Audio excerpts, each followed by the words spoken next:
जय उत्तराखंड। मैं हूँ आयुषी बिष्ट और आज मैं आपको सुनाने वाली हूँ एक उत्तराखंड की लोक गाथा। और मेरी कहानी का शीर्षक है अज्जू बफौल।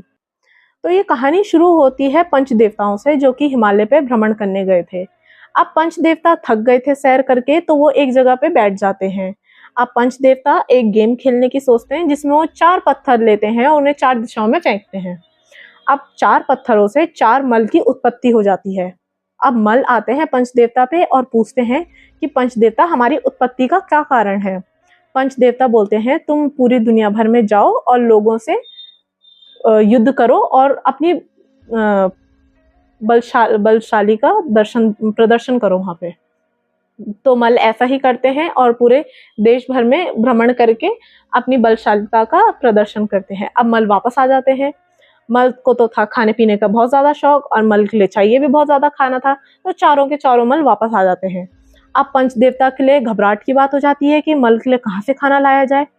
तो पंचदेवता घबराहट में आ जाते हैं और घबराहट में आके बोलते हैं कि आप जाइए चंपावत के राजा कालीचंद्र जी पे, कि वहां पे मलों की आवश्यकता है, तो वो आपका वहां पे भरण पोषण भी पूरा करेंगे। तो चारों मल ऐसा ही करते हैं और वो पहुंच जाते हैं चंपावत के राजा कालीचंद्र पे। अब चंपावत में तो कुछ और ही कहानी चल रही थी। फिलहाल चंपावत के जो राजा थे, राजा कालीचंद्र, उनकी एक पत्नी थी और राजा कालीचंद्र जी के यहाँ पे 22 बफल काम करते थे। अब 22 बफौल की एक पत्नी थी जिसका नाम था दूधकेला। तो 22 बफौल जो थे वो अपनी पत्नी से बहुत ज्यादा प्यार करते थे, लेकिन राजा की पत्नी की नजर, ऐसा बोला जाता है कि राजा की पत्नी की नजर थी उन 22 बफौल पे। तो 22 बफौल मना कर देते हैं रानी को, क्योंकि राजा को तो अपनी रानी से बहुत ज्यादा प्यार था और 22 बफौल को भी अपनी रानी से बहुत ज्यादा प्यार था, अपनी पत्नी दूधकेला से। तो होता कुछ ऐसा है कि अब रानी को डर लग जाता है कि अगर 22 बफौल ने ये बात राजा को बता दी कि मैं इनसे ऐसी बात कर रही थी, तो राजा तो मुझे सर कलम कर देंगे। तो रानी क्या करती है, वो बोलती है कि राजा, ये जो 22 बफौल है इनकी हीन दृष्टि मेरे ऊपर है और मुझे इनकी वजह से जब मैं कोर्ट में खड़ी होती तो बहुत ही ज्यादा अनकंफर्टेबल फील होता है। तो राजा बिना कुछ सोचे अपनी पत्नी की बात मान लेते हैं और 22 बफौल का सर कलम करने का दंड दे देते हैं। अब जो था 22 बफौल राजा को अपनी सफाई देना चाहते, लेकिन राजा तो कुछ सुनने को तैयार ही नहीं थे, क्योंकि वो तो अपनी पत्नी से बेहद प्रेम करते थे। अब 22 बफौल अपनी जान बचा के चंपावत से भाग जाते हैं।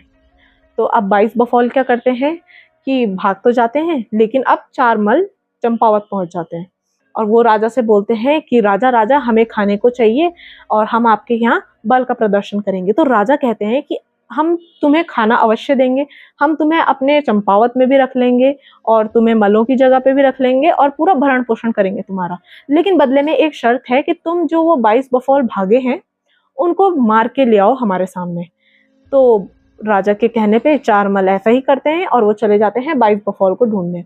अब वो क्या करते हैं, एक एक करके चारों मल 22 बफौल को मार डालते हैं।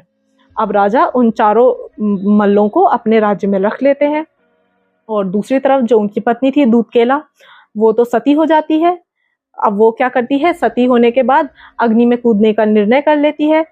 तो वो क्या करती है, फिर जाके अग्नि में कूदने की तैयारी करती है। तब तक उसके गर्भ से आवाज आती है, जो कि उसके 7 माह के बच्चे की थी।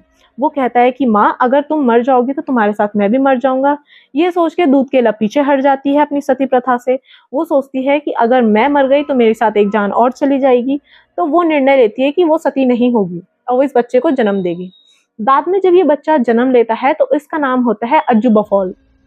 अब अज्जू बफौल उस राज्य में जब भ्रमण कर रहा होता है तो एक दिन वो देखता है कि ये जो 4 मल हैं, ये सारे राज्य के लोगों का खाना, दूध, दही सब कुछ छीन के ले जा रहे थे, क्योंकि 4 मलों को तो थी भूख। वो तो अपनी भूख मिटाने के लिए कुछ भी करने को तैयार थे। वो सारे लोगों की राशन खा जाते थे। तो 4 मल जो थे, इनका बहुत ज्यादा आतंक फैल गया था राज्य में। अब अज्जू बफौल घर आता है और अपनी माँ से पूछता है कि माँ, ये 4 मल हैं कौन। तब माँ उन्हें बताती है कि ये वही हैं जो तुम्हारे पिता के हत्यारे हैं। अब अज्जू बफौल अपने दिल में ठान लेता है कि वो इन 4 मलों की हत्या करके ही मानेगा। अब वो क्या करता है, उन 4 मलों की हत्या कर देता है, उनसे युद्ध करके, लड़ाई करके उनको आखिरकार मार डालता है। और बाद में वो ये सच जाके राजा को बता देता है कि राजा, ऐसी ऐसी बात थी और आपकी रानी ने आपके दिमाग में गलत बात डाल के और हमारे पिताजी की हत्या करवाई है। राजा को जब राजा इस सच को जानते हैं तो वो जाके अपनी पत्नी से पूछते हैं। पहले तो उनकी रानी बिल्कुल भी इस बात को एक्सेप्ट करने से मना कर देती है, लेकिन बाद में जब रानी इस बात को एक्सेप्ट करती है राजा के अंडर प्रेशर में आके, तब राजा उन्हें अपनी दासी बना लेते हैं। ऐसे में अज्जू बफौल की ये कथा पूरे उत्तराखंड में प्रसिद्ध है। तो साथियों, आपको मेरी आज की ये कहानी कैसी लगी कमेंट करके जरूर बताइएगा, और हमारे साथ उत्तराखंड की ऐसी ही नई आने वाली लोक गाथाओं को सुनने के लिए जुड़े रहें।